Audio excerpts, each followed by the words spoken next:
हर हर महादेव, श्री शिवाय नमस्तुभ्यम। मैं आज आपके साथ एक बहुत ही मेरी ज़िंदगी की सबसे बड़ी चीज़ मैं आपको बताने चाहती हूँ। तो आपसे बस एक छोटी सी विनती है कि इस वीडियो को आप बिना स्किप किए पूरा वीडियो देखिएगा, तभी आपको पूरी जानकारी और सही जानकारी पता चलेगी। अगर आप भोले बाबा पे पूरा भरोसा करते हैं, उन पर विश्वास करते हैं, तो आप उस विश्वास के लिए बस ये वीडियो ज़रूर देखिएगा। आगे आपको मैं अपने बारे में और जो मेरे साथ हुआ है, जो बाबा ने मेरे साथ जो मुझे दिया है, जो मेरे को जो उसका फल मिला है, वो सारी चीज़ें मैं आपको इस वीडियो में आज बताने वाली हूँ। बस आपसे एक ही विनती है कि वीडियो को बिना स्किप किए पूरा देखिएगा और जो भी आपकी समस्या है, जो भी आपके प्रश्न हैं, वो आप सारे प्रश्न आप मुझसे कमेंट के माध्यम से पूछ सकते हैं। मैं आपके सारे सवालों के जवाब निश्चित तौर पर दूंगी। बस आपसे एक ही विनती है कि ये जो मैं सच आपको बताने जा रही हूँ, जो मेरे बारे में आपको बताने जा रही हूँ, जो मुझे बाबा ने दिया, वो मैं आप सबके साथ शेयर करना चाहती हूँ। बहुत 4 साल हो गए इस चीज़ को, आज मैं आपके सामने शेयर करने वाली हूँ। तो बस प्लीज़ आज आप मेरी वीडियो को पूरा देखिएगा। उसके बाद आप जो भी आपके साथ प्रश्न हैं, आप मुझसे वो प्रश्न पूछ सकते हैं, कमेंट कर सकते हैं। मैं आपके कमेंट का निश्चित तौर पर ही उसका उत्तर दूंगी। बस इतनी विनती है कि इस वीडियो को पूरा अंत तक ज़रूर देखिएगा कि बाबा ने भोलेनाथ के मंदिर जाकर हमें क्या मिला है, हमें क्या सुख मिला है, हमें कौन से सबसे बड़े सुख की प्राप्ति हुई है, वो सारी चीज़ें मैं आज आपको बताने वाली हूँ। तो वीडियो में पूरा बने रहिएगा, आपको बहुत ही इम्पोर्टेंट जानकारी मिलने वाली है। हर महादेव, श्री शिवाय नमस्तुभ्यम। कैसे हैं आप सभी? उम्मीद करती हूँ आप सभी बहुत अच्छे होंगे। तो आज मैं अपने जीवन की एक बहुत ही गहरी और बहुत ही उसको क्या कहेंगे, वो सच्चाई आप सभी के सामने मैं बताने वाली हूँ।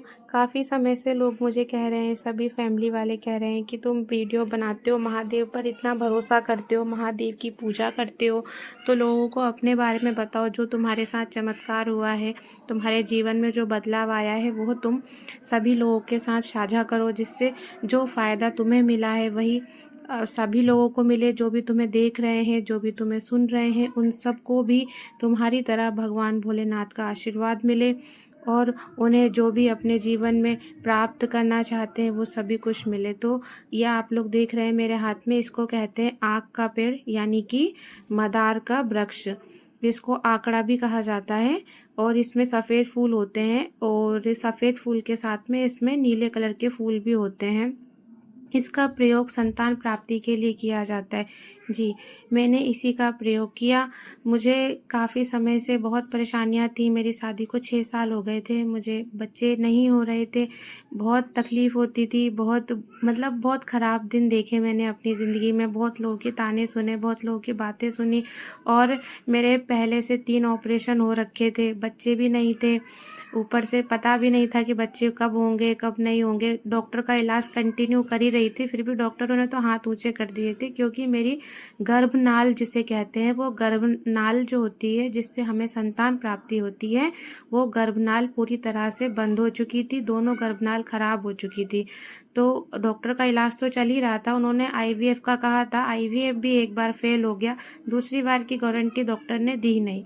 फिर मेरे को कई लोगों ने बताया कि तुम ऐसा करो, शिव जी पर जल चढ़ाओ, आंकड़े का जो पेड़ होता है उसकी जड़ का प्रयोग करो। तो मैंने सबकी बात सुनी और भगवान भोलेनाथ पर विश्वास किया और कुछ समय के लिए बस भगवान के मंदिर में जाकर सेवा करने लगी। सेवा का मतलब मंदिर जाती थी सुबह और सफाई कर देती थी, मंदिर में जल चढ़ाती थी 1 लोटा। उस जल में रुद्राक्ष था, जो कि मैं सीहोर से लेकर आई थी। सीहोर मेरे घर के नज़दीक ही है, 35 किलोमीटर ही पड़ता है मेरे घर से सीहोर, भोपाल से। तो मैं बस वही रुद्राक्ष का जल पीती थी। गोबरेश्वर धाम होके आई मैं, वहाँ से बाबा से प्रार्थना करके आई। उसके बाद मैं डेली बेसिस पे सुबह उठकर नहाकर भोलेनाथ से प्रार्थना करती, मंदिर जाती, जल पीती, वहाँ पे सफाई करती और उन पर भरोसा करना स्टार्ट कर दिया। उसके साथ ही मैंने बाबा की कथा सुनती रही। जब जब मुझे समय मिला मैं भोलेनाथ की शिव महापुराण की कथा सुनती थी, जो कि हमारे पूजनीय गुरुजी महाराज बताते हैं इस कथा के अनुसार, शिव महापुराण के अनुसार, कि हम आंकड़े की जड़ का संतान प्राप्ति के लिए और हमारे जो गर्भाशय में जो भी तकलीफ़ है, जो भी गाँठें हैं, जो भी गर्भनाल में जो प्रॉब्लम है, जैसे स्त्री रोग जो भी तकलीफ़ें होती हैं, वो सारी तकलीफ़ें हम आंकड़े की जड़ का प्रयोग करके हमें उससे कई ज़्यादा फल मिलता है, कई ज़्यादा फ़ायदा मिलता है। तो मैंने भी बस वही किया। मैं रोज़ शिव मंदिर जाती, जल चढ़ाती और वो जल का आचमन करती थी, जल पीती थी कुंतकेश्वर बाबा के नाम से।